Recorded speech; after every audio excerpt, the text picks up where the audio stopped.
So 45% of people believe in ghosts. Yeah, Well, add me to that.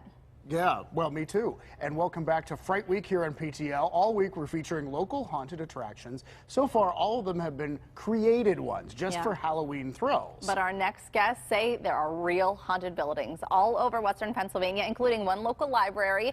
We want to welcome psychic mediums and investigators known as the Psychic Sisters, Jean and Suzanne Vincent. So good to have you guys here. It's great to be here. Thank you. Thank you for having us. Yes. I think this is fascinating to people. I mean, at least to me. Yeah, to us, yeah. When you see a building that you know, to think that there's something roaming the halls, haunting the place. It's insightful because we'll take like a EMF meter, or we'll take like a voice recorder to see and hear images. So and then, is that how you can tell when there are spirits around, or do you get a sense, like you physically know something? As a psychic medium, I know something. So when I go in, I can feel the presence of a spirit. I can smell their perfume or if there's cigarette smoke. Ooh. Also, I like to use the electronic equipment too, like the dowsing rods, so people around can see them move. You know, that provides energy too. So, you know, we also can pick up on their energy just by smelling or walking through a building. Sometimes they'll touch you, and you can just feel this thick heaviness. Is this something that you guys always had growing up, like this ability? Like, did other people understand it? Did you understand it? In the beginning, no, I didn't understand it, but we did have a house that had a lot of energy in it growing up. And my mother was a spiritualist while we were going to Catholic school, so she decided to figure out, like, why are we feeling energies, and did research on energy and what was all this like movement in the house, and we had a haunted house. So we kind of grew up in it, then we had classes in it, and then we learned that everybody has the gift, just some have it more than others. Mother had the gift because of a loss. You know, I lost my grandmother young, so we started taking training courses at the spiritualist church. So we're actually mediums, and we give closure by connecting to spirits on the other side of loved ones and give them signs that they're okay on the other side.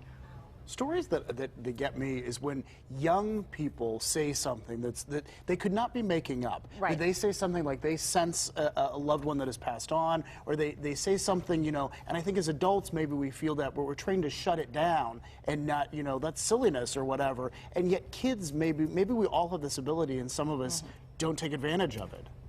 Well, there's signs from heaven sometimes. People say, like, you find a feather, or if you find a coin where there wasn't a coin before. And cardinals are symbolic too. When you're talking about a passed over loved one, all of a sudden there's a cardinal on the porch. So there's signs and symbols from the other side.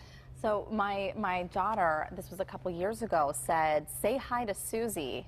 We were leaving, we were getting ready to leave, and my grandmother had passed a few months before, and she was always called Susie. My daughter would have never known that because she was always Grandma. Wow. And you know, so you're thinking, is she here? I mean, Right. nothing ever happened. We didn't see anything, but you know, just to have that happen in the dining room was really interesting. When little 6-year-olds or 5-year-olds, they really have the gift. Right. As they get older, they start to lose the gift, but everybody has the sense of intuition or psychic ability, just like playing the piano or being an artist. Yeah. And I actually kind of feel an M sounding name around you. Can you connect an M? I think so. I'm trying to think if it's, well, maybe an older lady. Yes. Old lady. Yes. With an M sounding name, like maybe Maggie or something like that, or. well, my grandmother's real name was Naomi. That's why everybody would call her Naomi? Susie. Okay. It was so bizarre. No one would really know that. So spirit use your thoughts too. Like all of a sudden you're thinking about your grandmother. Yeah. They pop those thoughts into your head with energy. So also everyone is Fascinating. intuition. Everyone has the psychic ability.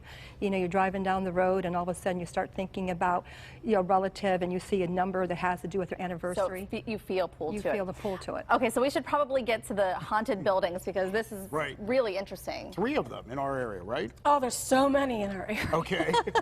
So we have one, the Andrew Bayne Mansion Library in Bellevue. Yes, the Amanda Bayne Library in Bellevue is very haunted with Amanda Bayne.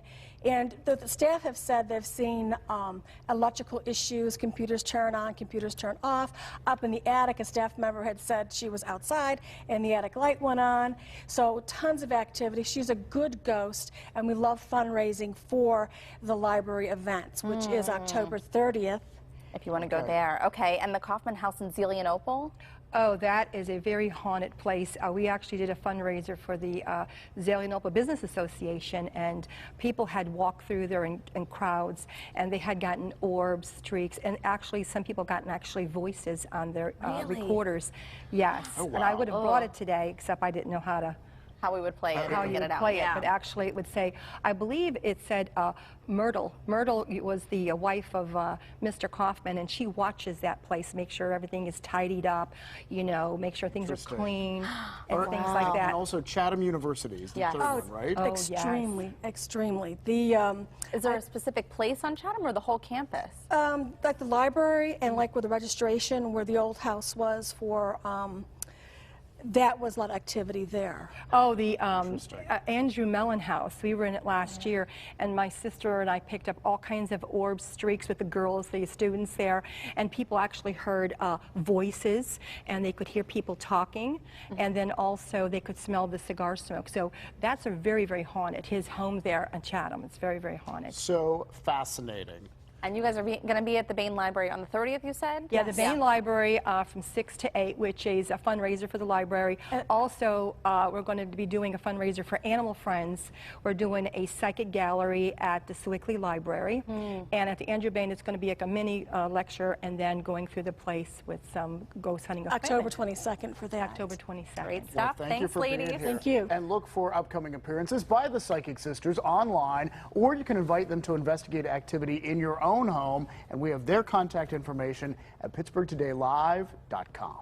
After Halloween, of course, comes Thanksgiving, but you don't have to wait for all the mashed potatoes, gravy, turkey goodness. Chef Bill Fuller says you can enjoy it right now in a gobble-rito. Bill shows us how to make them and a good drink to go with it. I am so hungry this morning. Yes. All right, first, though, we go behind the scenes with Andy Warhol's nephew for a PTL first look at the new exhibit opening at the Warhol Museum this weekend. Up next, how you can see it for yourself for free this weekend. That's when PTL comes right back.